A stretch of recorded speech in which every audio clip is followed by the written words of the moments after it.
अम्बल तो तुम्हें किसी किस्म का कोई खतरा नहीं, शमीना ने जवाब दिया, लेकिन एहतियातन खादिम तुम्हारे साथ रहेगा। खुदा न खास्ता कोई ऐसी बात हुई तो खादिम एक बहुत अच्छा गनमैन है, तो इसका मतलब है कि मैं गनमैन के साथ यूनिवर्सिटी आया जाया करूंगी। रज़िया ने कहा, किसी को क्या बताया कि वो गनमैन है? शमीना ने कहा, वो ड्राइवर की हैसियत से तुम्हारे साथ रहेगा।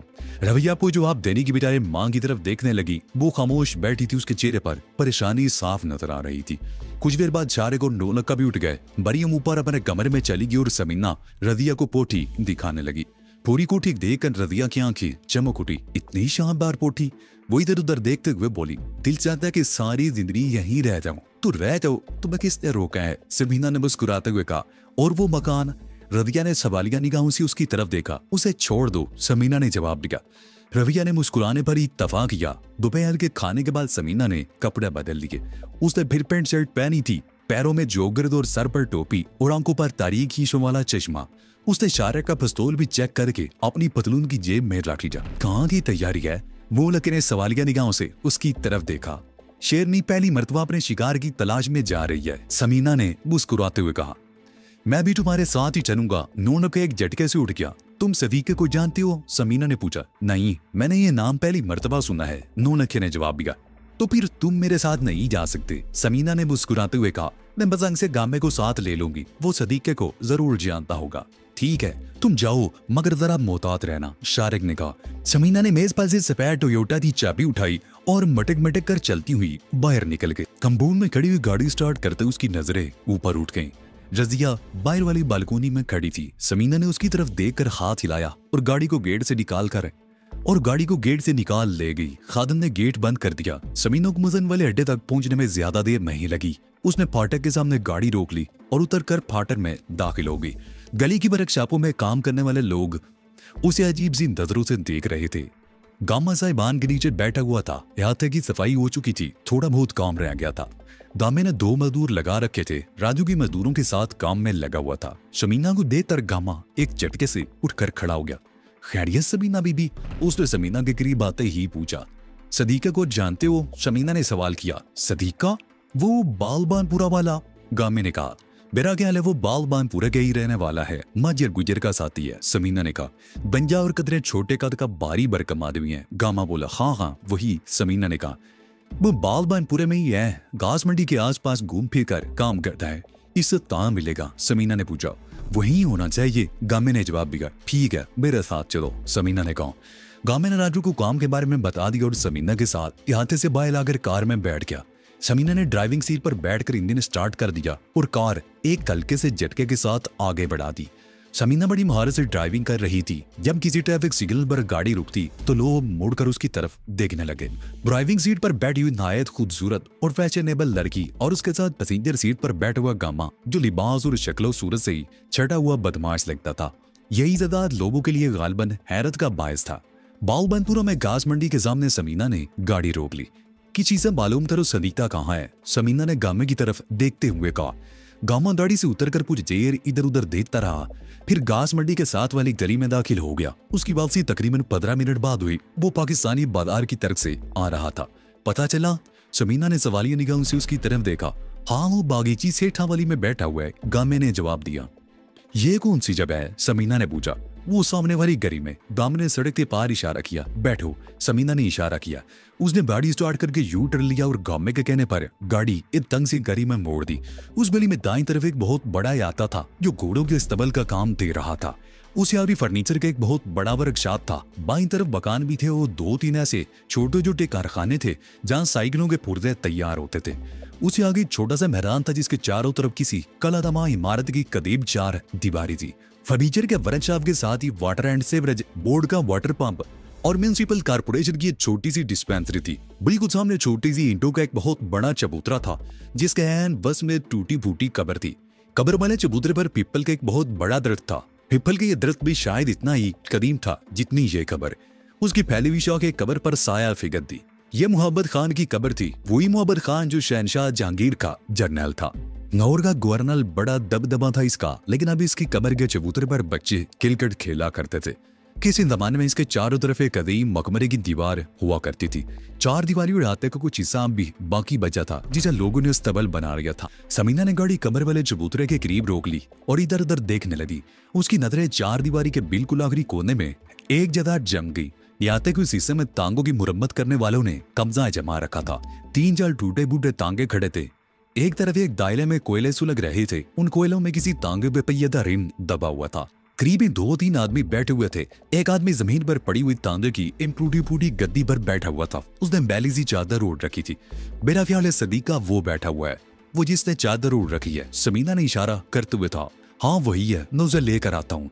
गामा उतरने के लिए कार का दरवाजा खोलने लगा। ख्याल रखना भागने ना पाए, समीना ने कहा। मेरी नजरों में आ गया है, अब बचकर कहाँ जाएगा, दामा कहते हुए गाड़ी से उतर गया। कब्र वाले चबूतरे के करीब मकानों के साए कोई गाड़ी रुकना अनोखी बात नहीं थी, लेकिन तांगों वाले वरचा में बैठे हुए 2-3 आदमी बड़े होर से इस तरफ देख रहे थे। और जब गामा गाड़ी से उतरकर आगे बढ़ने लगा तो 2 आदमी वहां से खिसक गए। टांगे की टूटी हुई सीट पर बैठे हुए शख्स ने भी गामे को देख लिया था। उसके चेहरे पर खौफ के साए लहरा गए। वो सदीका था। गामे को अपनी तरफ देखकर उसे सूरत-ए-हाल का अंदाजा लगाने में दुश्वारी पेश नहीं आई। वो अपनी जगह से उठ गया और आहिस्ता आहिस्ता तांगों के पिछली तरफ जाने लगा। गामा भी सदीके से दूरी था कि सदीके ने फसील नाम दीवार की तरफ दौड़ लगा दी।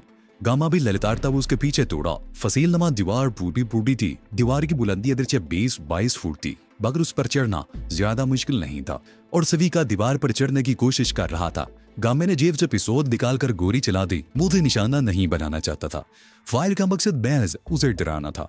गोली सदीके के पैर से तकरीबन 2 फुट दूर दीवार में लगी। दीवार का चूने का प्लास्टर उखड़कर गिरा। सदीके के मुंह से चीख निकल गई और वो भी धड़ाम से नीचे गिर गया। फायर की आवाज से डिस्पेंसरी और आसपास के लोग चौंक गए। कुछ लोग खौफजदा होकर वहां से महफूज जगह की तरफ दौड़े थे। गामे ने करीब पहुंचकर उसके सर और पसलियों पर 2-3 ठोकरें रसीद कर दी और चादर खींचकर दूर फेंक दी। चादर के साथ ही कपड़े का एक छोटा सा थैला भी दूर जा गिरा था, जिसमें से प्लास्टिक की छोटी छोटी थैलियां निकलकर इधर उधर बिखर गई। वो हेरोइन की थैलियां थी। गामे ने सदीके को कमीज के कॉलर से पकड़ दिया और उसे घसीटता हुआ कार की तरफ ले जाने लगा। लोग अब खौफजदा होकर भागने की बजाय खड़े ये दिलचस्प मंजर देख रहे थे। बहुत से लोग सदीके को हेरोइन फरोश की हैसियत से जानते थे। उनके ख्याल में उसे पकड़ने वाला कोई पुलिस आदमी था, लेकिन जब उन्होंने कार में खूबसूरत लड़की को बैठे हुए देखा तो उन्हें हैरत हुई थी कि क्या इस खूबसूरत लड़की का ताल्लुक खुफिया पुलिस से हो सकता है। तांगों वाले वर्कशॉप पर बैठे हुए बाज लोग गामे को भी जानते थे। उन्हें यह भी मालूम था कि सदीका माजे गुज्जर का आदमी था और गामे का ताल्लुक शारिक से था और ये दोनों विरोध तवील अरसे से आपस में लड़ रहे थे। उन लोगों को समझने में देर न लगी कि हम सदीके की खैर नहीं। गामा सदीके को ठोकरें मारता हुआ कार के करीब ले आया। उसने कार का पिछला दरवाजा बंद कर दिया, उसे ठोकरें मारते हुए अंदर ठोंस दिया और खुद भी अंदर बैठकर दरवाजा बंद कर दिया। समीना ने पीछे मुड़कर देखा। उसने कार एक हल्के से झटके से आगे बढ़ा दी। कार वापस मोड़ने की बजाय वो एक और गली में घूमकर पिछली तरफ एक तन से बाजार में निकल आई। नंग बच्चे भी सड़क पर दौड़ रहे थे। ट्रैफिक का खर्च ज्यादा नहीं था, लेकिन समीना कार की रफ्तार बढ़ा नहीं सकी। उसे रफ्तार बढ़ाने की जरूरत भी वही थी, क्योंकि उसे इत्मीनान था कि कोई उनके ताकुब में नहीं। यह तंग सी सड़क अंगूरी सैरमा के करीब बोलपुरा लिंक रोड पर जा बैठी थी। इस सड़क पर पहुंचते समीना ने कार दाईं तरफ मोड़ दी और उसके साथ ही कार की रफ्तार बढ़ा दी। लाहौर छावनी की मुख्तलिफ सड़कों और आरे बाजार की तरफ से होती हुई कार गड़ी शव वाली सड़क पर आ गई। पिछली सीट पर गामा सदीके को दबोचे बैठा था। सबसे पहले उसने सदीके की तलाशी ली थी। उसकी जेब से एक कमानीदार चाकू बरामद हुआ था, जिसे गामे ने सरीना के हवाले कर दिया। समीना ने वो चाकू डैशबोर्ड के खाने में डाल दिया था। उस कमानीदार चाकू के अलावा उसकी जेबों से हेरोइन की चंद पुड़ियां और कुछ रकम भी बरामद हुई थी। तुम जैसे लोगों का माल तो जायज और हलाल है, गामे ने कहते हुए रकम अपनी जेब में डाल दी। वामे समीना ने सामने लगे हुए कभी मंदिर पेश करने वाले आईने में देखते हुए कहा, इससे मालूम करो माजा गुजर कहाँ है। वो मुझे नहीं मालूम, खुदा की कसम मुझे नहीं मालूम। सदीका गिग्याया, कल तो तुम्हें मालूम था। समीना ने कहा, मुझे बाजार में देख कर तुमने ताकुब करके मेरा घर देख लिया और गुज्जर को इतला कर दी। गुज्जर तो बड़े गैरतमंद होते हैं, लेकिन बाजी जैसा बेगैरत गुज्जर मैंने आज तक नहीं देखा। उसमें शारिक का सामना करने की तो हिम्मत नहीं और बुझी उठाने की कोशिश कर डाली, और इस कोशिश का नतीजा तुमने देख ही लिया। अगर ऐन वक्त पर शारिक ना भी पहुंच जाता तो तुम लोग मुझे ले जाने में कामयाब नहीं हो सकते थे। ये मेरे हाथ देख रहे हो? उसने बायां हाथ उठाकर दिखाया। मैंने कोई चूड़ियां नहीं पहन रखी हैं। माजिद गुज्जर से तो हम मैं नहीं दूंगी। तुम तो उसके बहुत मामूली से खरीदते हो। कल तुमने वही किया था जो तुम्हें करना चाहिए था। इसमें तुम्हारा कसूर नहीं है। मेरी तुमसे कोई दुश्मनी भी नहीं। और मैं ये भी नहीं चाहती कि मेरे हाथ से तुम्हें कोई नुकसान पहुंचे, इसलिए बेहतर यही है कि तुम शराफत से मुझे माजे गुज्जर का पता बता दो कि वो कहाँ है। मैं तुम्हें कुछ नहीं कहूंगी, रब जानता है सनीना बीबी, मुझे नहीं मालूम कि वो कहाँ है। सदीके ने जवाब दिया, कल तुमने उसे मेरे बारे में कैसे इतला दी थी? समीना ने कहा, कल वो नहर वाली कोठी पर था। सदीके ने जवाब दिया कि रात वाले वाक़े के बाद उसने अपना ठिकाना बदल दिया है। वो डर गया था, मुझे कुछ पता नहीं कि अब वो कहाँ होगा। समीना बीबी ये ऐसे नहीं मानेगा, दामे ने मुदाखलत करते हुए कहा, इसे हवेली ले चलो, मैं खुद ही मालूम कर लूंगा। लातों के भूत बातों से नहीं माना करते और ऐसे लोगों की जबान खुलवाने के लिए प्यार भरी बातों की नहीं, लातों की जरूरत होती है।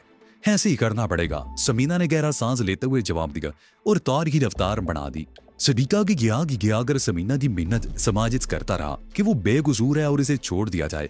गामे ने उसकी पसलियों पर 2-3 गुमसे जमा दिए। वो दांत भेंच कर दोहरा हो गया, अब अगर तुम्हारे मुंह से आवाज निकली तो गर्दन मरोड़ दूंगा तेरी। सदीका पसलियों पर हाथ रखकर दोहरा होकर बैठा रहा। तकरीबन 1 घंटे बाद वो लोग हवेली पहुंच गए। समीना ने कार गेट के बाहर ही रोक ली थी। गामे मैं शाम को आऊंगी, उस वक्त तक तुम्हें इससे यह मालूम हो जाना चाहिए कि माजा गुजर कहाँ है। समीना ने कहा और कार मोड़ ली। वापसी पर जब वो समानाबाद मोड़ पर पहुंची तो किसी हादसे की वजह से ट्रैफिक जाम हो रहा था। समीना ऐसा ऐसा गाड़ी को आगे बढ़ाती रही। ट्रैफिक सड़क के किनारे बहुत हल्की रफ्तार से चल रहा था।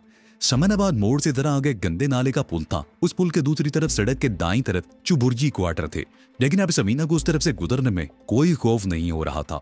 पुलिया पर ट्रैफिक की रफ्तार कुछ और भी सुस्त हो गई। दफातन एक मोटरसाइकिल आगे निकलकर उसके बराबर आ गई।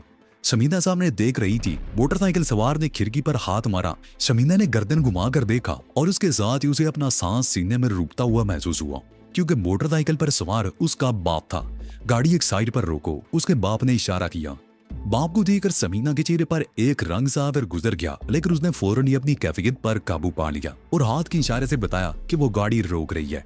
तकरीबन 50 गज आगे निकलकर उसने गाड़ी बाईं तरफ एक रास्ते पर मोड़ दी। उस तरफ भी सरकारी क्वार्टर थे और ये रास्ता उन क्वार्टरों में आने जाने के लिए था। उसे चंद गज आगे चुबुल्जी क्वार्टर का गेट था। समीना ने उस रास्ते पर मोड़ते ही गाड़ी रोक ली। उसके बाप ने भी करीब आकर मोटरसाइकिल रोक ली।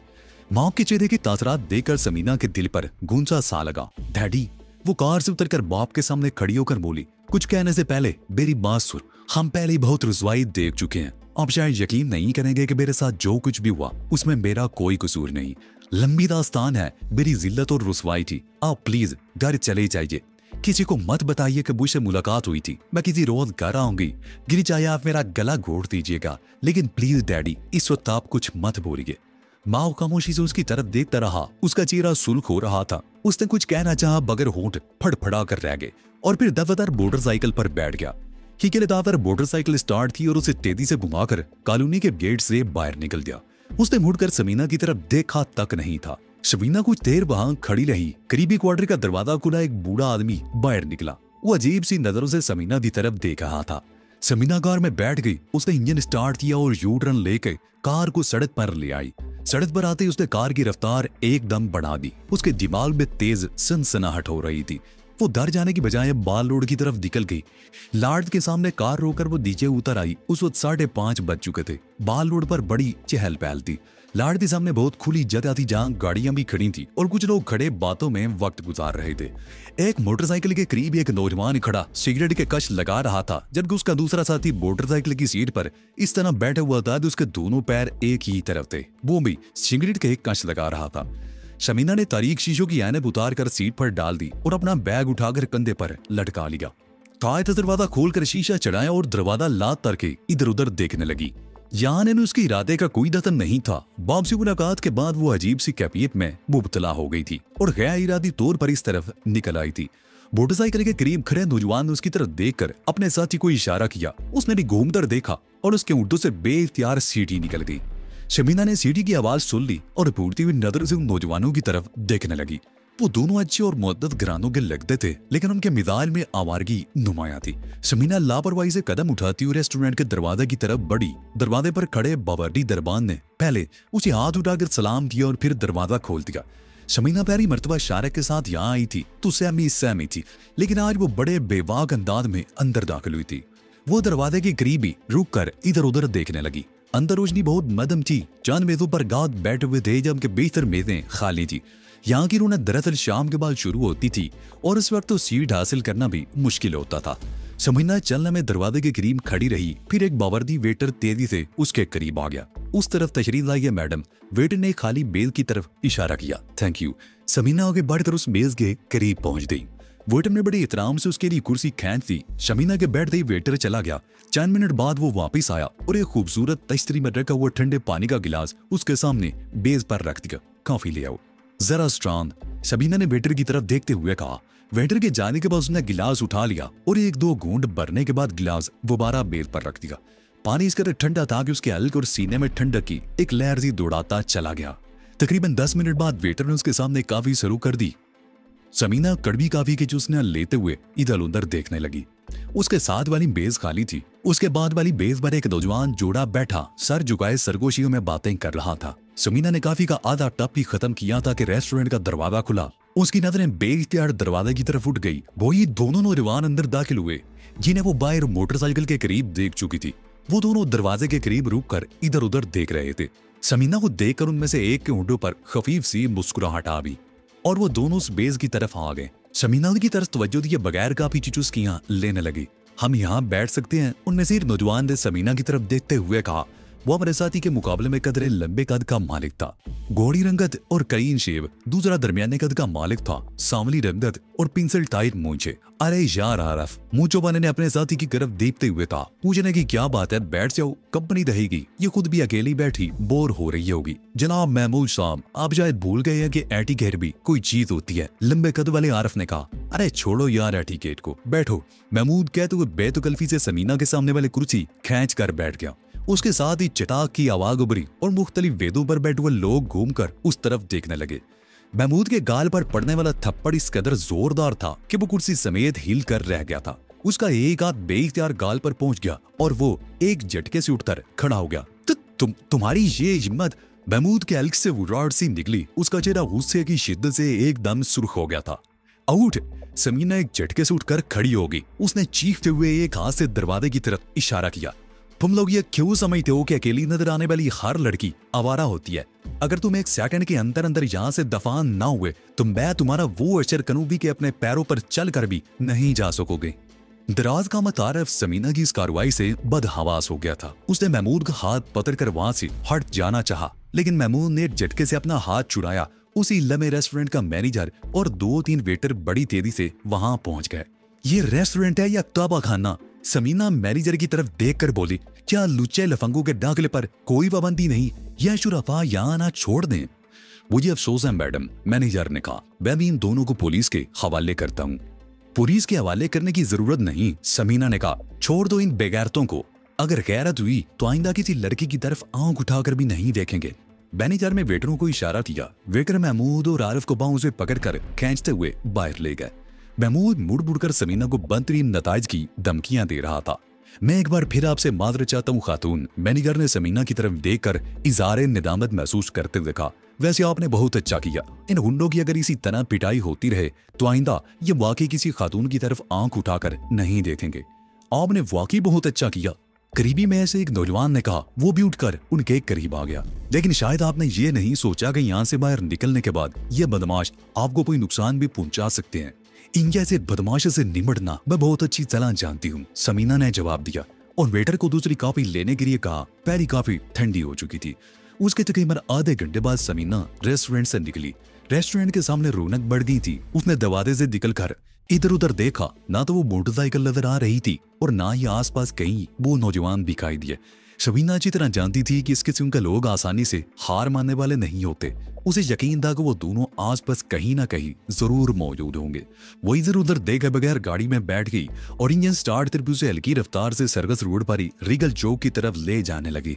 और भी वो दोनों नजर आ गए। रेस्टोरेंट से तकरीबन 50 गज आगे वो अपनी मोटरसाइकिल के करीब खड़े थे। समीना को देखते ही आरव ने सीट पर बैठकर मोटरसाइकिल का इंजन स्टार्ट कर दिया और महमूद 75 पिछली सीट पर बैठ गया। समीना ने ट्रैफिक सिग्नल की सुर्ख बत्ती देखकर गाड़ी रोक ली और फिर रोशनी तब्दील होते ही उसने यू टर्न लेते हुए गाड़ी सड़क पर वापडा हाउस की तरफ मोड़ दी। वो मोटरसाइकिल भी उसी तरफ बुरी थी। असम्बली वाले मोड़ पर उसे एक बार फिर सुर्ख बत्ती का सामना करना पड़ा। उसने गाड़ी रोक ली। उसके आगे 2 गाड़ियां थी और पीछे भी 2-3 गाड़ियां आकर रुक गई थी।